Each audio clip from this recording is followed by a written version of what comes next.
should we start off with the controversy? Guys, let me back up for a sec though. I was a little nervous to talk about this, and I actually sent in our little group chat, Nick and David. I was like, guys, if you don't feel like comfortable talking about this, just let me know, because we don't talk about politics on this channel, but this is something that affects our bread and butter, the movies, horror movies, non-horror movie, everything. It affects everything. And I feel like, you know what? We got an opinion. This is our podcast. We can talk about whatever we want. Screw it. If we offend somebody for giving our opinion on something, then why not? And I will say, I posted like a poll on my YouTube channel. Last time I checked, it was like, I'll just be generous. I think it was like 75%. And that's kind of telling. 75% were against this. That is sort of telling to me, because the last election we had, I want to say, 70-30, something like that, were towards the right. So that tells me that there are people that are on the right that are not for this at all. Not that that matters, but I think that is a little telling about how bold of a move this really is. I guess I'll start with Nick, because I think Nick has some strong opinions about this. First off, what we're talking about is the Hollywood tariffs that I think it just dropped yesterday, the news of this.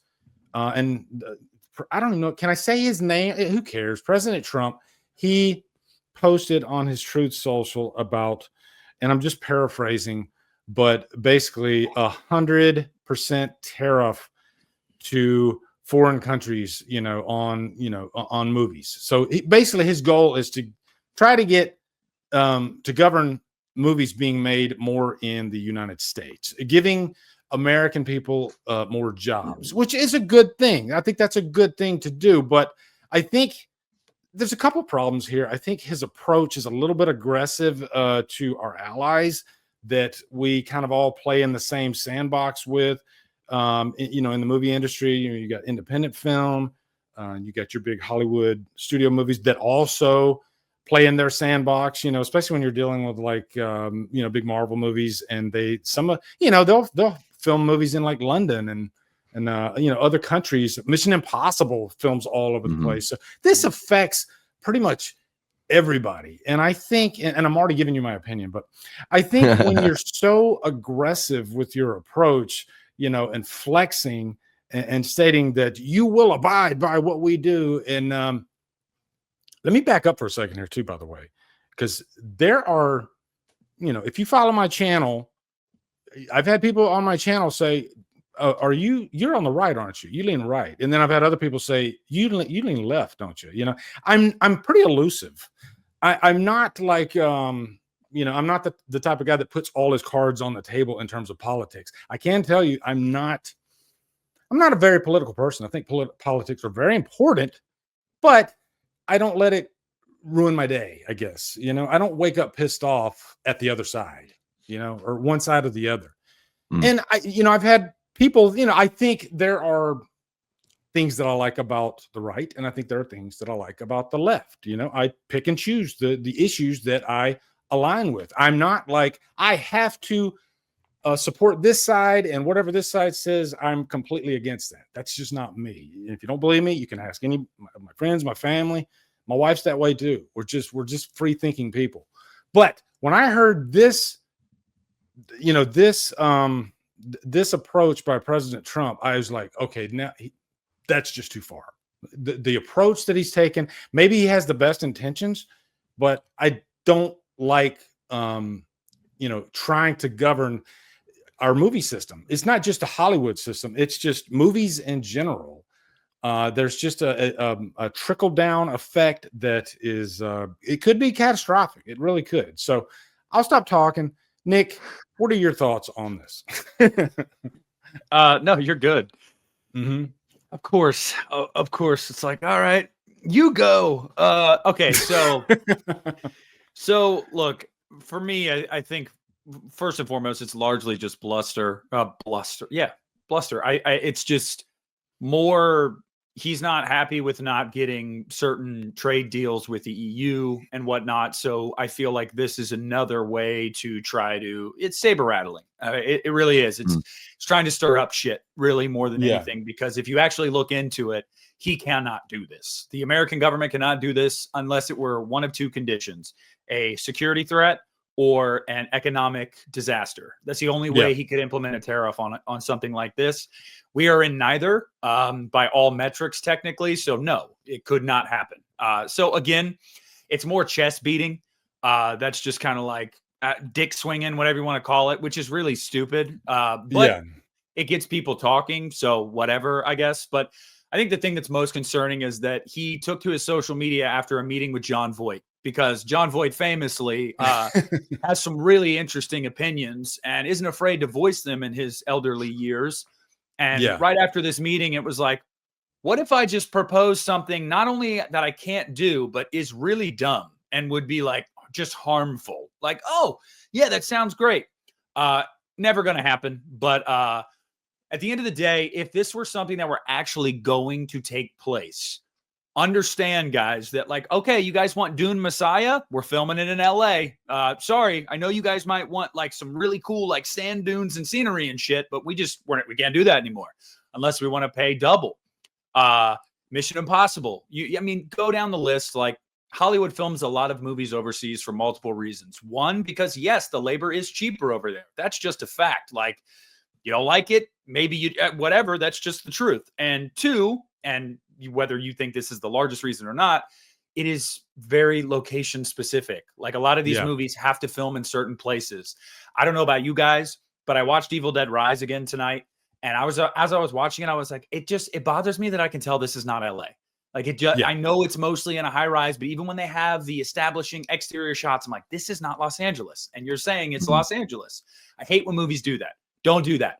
Don't say you're filming in Paris and you filmed it in New York City. A long-running joke for Jason Takes Manhattan is Jason Takes Vancouver, and we all know why. Yeah, location specific. If you're going Hollywood films overseas for multiple different reasons, this is stupid. It's chest beating, and that's what I've got. Davey, what are you thinking on this? Davey might have a different opinion. Davey might be like, you know what, this is a good thing because of this, this, and this. I have no idea what Davey thinks. Okay, go. Maybe there is some good to it. Who knows? I think it's definitely like a lot of things that Trump does. It's like it's a negotiating tactic. It's like a way to get people to the table and start maybe thinking creatively about how we can bring more movies back here. Because LA has made it very difficult to shoot there. It's very expensive.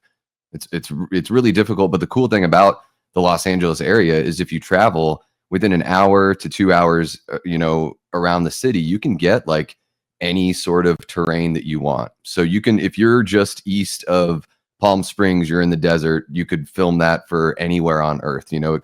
I've done that drive. It looks like it could be Afghanistan, it could be Arizona, it could be Texas, it could be wherever. So that's the cool thing about the Los Angeles area. And then, it's just one of those things where for a while it was just cheaper and it was easier to deal with the unions in other countries like Canada, so it was just one of those things where it's like, well, if they make it easier for us, then cool. And then it's gotten to this point now where a lot of these films where they make them in like New Zealand or Australia, the government subsidizes about like a third of the production.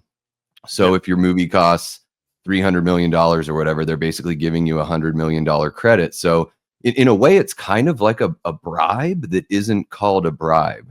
So something has to give where we need to sort of meet in the middle. And it doesn't need to necessarily mean that all of these jobs have to be done outside of our country. For example, this hits close to home because my big brother is a visual effects artist. He's worked on Avatar, the first Avengers movie. He was one of the lead matte painters on Shutter Island, which is one of my favorite Scorsese flicks. Just recently, if you guys saw that Capital One commercial with Bateman, the Batman thing, my brother did a whole shitload of shots on that. So he was a big part of that commercial there. And this affects him in a big way and just other people in that line of work, because since we've recovered from COVID and everything like that, people were able to work remotely back then. But now that we've sort of had that recovery, a lot of these jobs are requiring that you have to be on site. So you can't work So even if a movie is being filmed in New Zealand, they want the visual effects people there. So people have to like uproot their lives if they want to keep their livelihood going. So I'm not for, it's not that I'm for 100% tariffs on foreign films and whatever that would mean. I mean, as far as the Hollywood Reporter says, it's, no final decisions have been made. All options are being explored, and it would take a long time to make this happen. So if there's a way that we can bring more productions, or at least bring some more of these jobs back stateside, that would be great. And I don't think that necessarily like we need to lose out on filming locations and being able to sort of share the wealth with people across the world. So there's got to be some way we can still make it,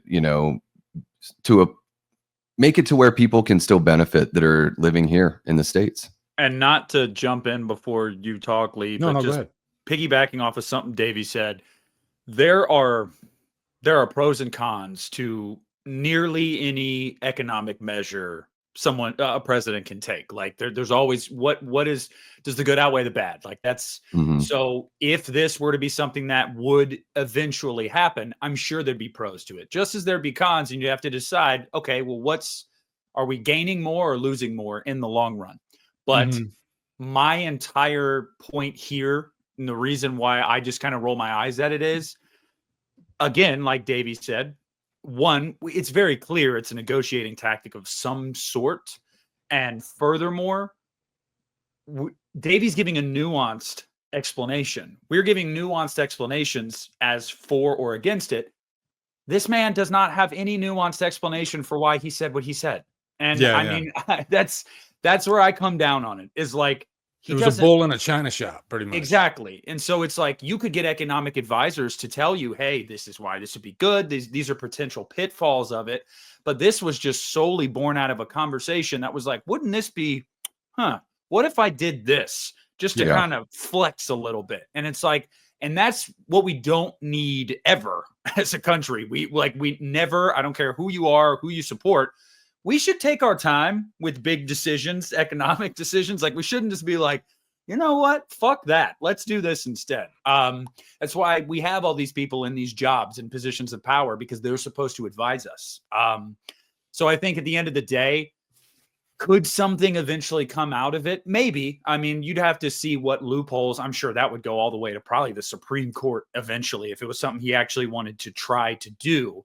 But it would never be an 100% blanket tariff on anything foreign like that. Yeah, there's just no way that would fly. Now, percentage, whatever, we could talk about that down the line. But yeah. It'll be interesting to talk about this like down the road. I mean, obviously, we're talking about it right now because it just, it's news that came out. We don't want to sit there and ignore it. We want to, tell you guys what we think. But it really is. I mean, we really don't have a clear picture of what it would mean. But man, it would be cool if Hollywood, was able to re-incentivize people to shoot there in LA and New York as well. Yeah, New York and LA. It's too goddamn expensive. I mean, you just can't. Almost any major city that you want to shoot a movie in this country, it's like, whether they're like, oh, we can't afford to shut down Times Square for 3 hours. It's like, or if we have to do that, you're going to have to pay us pretty much your production budget. It's just ridiculous. That doesn't make any sense. But I don't think that this is the answer to that. I think maybe we should attack these studio heads. We probably not physically attack y'all, but if we want to look at stuff like that, like, one, we need to look at governors of certain cities, and then two, we need to look at these studios writ large. I mean, we could have a whole conversation about that, but like, one of the biggest idiots in the industry right now is David Zaslav. I don't know how he still has a job. He's an absolute moron. But yeah, conversation for another day. Anytime you have a paradigm shift, there's always resistance at the beginning of it. And so I think you want to be careful when you are presenting those ideas that are going to be, you could even like use Elon Musk as an example. That guy is a visionary. He's creating so much new tech that it's like hard to keep up with it all. So when you're dealing with something as big as the movie industry, and we're making, just in America alone, American movies are making what, 10 billion a year, something like that. So this is an industry where you have to be extremely resourceful, and every penny counts. And when you are putting up so many boundaries and barriers, and not stating that he's wanting to just have films shot in America. No, but again, the bull in the China shop approach, and really flexing against our allies that we're playing in the same sandbox with, trying to make these movies. You're setting yourself up for failure, and there's going to be a ripple effect that's either going to be negative or it's going to be positive. And when you start off on such a negative foot, because this is our president, I want whatever he's trying to do for our country, of course I want it to be in the best interest, I want it to succeed. But it scares me when he puts out a statement like that. And look, I don't know how much President Trump knows about the movie industry. I'm sure he knows some. He was in Home Alone too. He was in Home Alone too. Okay. I don't think he has a clear understanding of all the nuts and bolts of the movie industry and how important those connections are with foreign countries. No, And because setting aside my love for foreign film, I think I prefer, if you made me choose, I might prefer foreign films just because they really knock me on my ass most of the time when I watch them. They're just unpredictable. And if this puts a roadblock in front of me watching foreign films, or makes me pay like $50 to $100, and I'm sure it's not $100, but you know what I mean. When you're paying double the charge, if you get to watch the movie anyway, if the movie even gets made, there's some companies that are gonna be like, oh my, I'm not even gonna do this. This is a fruitless endeavor. Why would I even go down this road if I have to go through 100% tariffs? But it's not even just foreign films. It's American production companies that are taking a backroom deal because it incentivizes them to make the films elsewhere. So I think that's the distinction to be made, is it's not just foreign films, it's American films being shot and being and people working in other countries because it's beneficial. But I think you're right. Like, anytime overcorrecting can cause problems. If you've ever driven across black ice or on the snow and you start to skid one way, if you overcorrect the opposite way, you're going to have some trouble. So it's all about having a well-measured approach, like Nick was saying. And, I guess it'll be a really good topic to revisit here, in the coming weeks, as we probably get a clearer picture of, is this something that's actually going to happen? Is it just going to be dropped and never talked about again? Or is it going to be something that, that is able to bring some more jobs back here? I hope for people like my brother that work in the visual effects field, I hope they do have more opportunities, because just from having discussions with him, it's like, it's really dried up to where it's like, a lot of people in that industry are like, we don't know what to do. And then AI is coming in. So it's like, we don't even know if we have viability in this industry anymore, which is really scary stuff for those people. That's another scary thing. And we'll go on to our next topic, guys. Yeah. But I do just want to say, explore. Go ahead. Regardless of your political ideology, who you like, who you don't like, I'm just going to say that Elon Musk's embrace of AI, to the point where it's like, we need to just ingratiate ourselves we need to bring AI into every aspect of our life, is fucking terrifying. Because it is. No thanks, I'm good. I understand it has some uses, but it should be kept in check. Have you seen Mission Impossible, Dead Reckoning? I have. Look, I'm just saying, I think that stuff is fucking terrifying. You want to talk about, I don't know. That's doomsday type shit here. Oh yeah, I don't know. I know everybody's talked about it. Everybody has thought about, even people that I have that disagree with me politically. It's we pretty much all agree on the AI shit's kind of scary though. And I don't think that we should really be kowtowing to that stuff so much, because that's just going to take American jobs. And then what do they become smarter than us? Like, what the fuck? Yeah. I'm good. I don't want any of this. Yeah. No. And speaking of AI, I actually asked AI on Google if Hollywood tariffs are a good or bad idea. I was curious to see what, I mean, because I think, now I could be wrong on this, okay? Because I heard some people tell me, where did you ask the AI? Because if you ask AI on Google, you might get a more politically driven type answer. Whereas if you ask it on another, I didn't have time to explore all of it, but I will tell you, I said it says 100% tariff on Hollywood could be a bad idea, potentially crippling the film industry and causing significant economic harm. It could lead to higher production costs, reduced competition, and a potential shift away from filming in the U.S. I'll just quickly read these ideas. I won't read through the whole, but because you get the idea.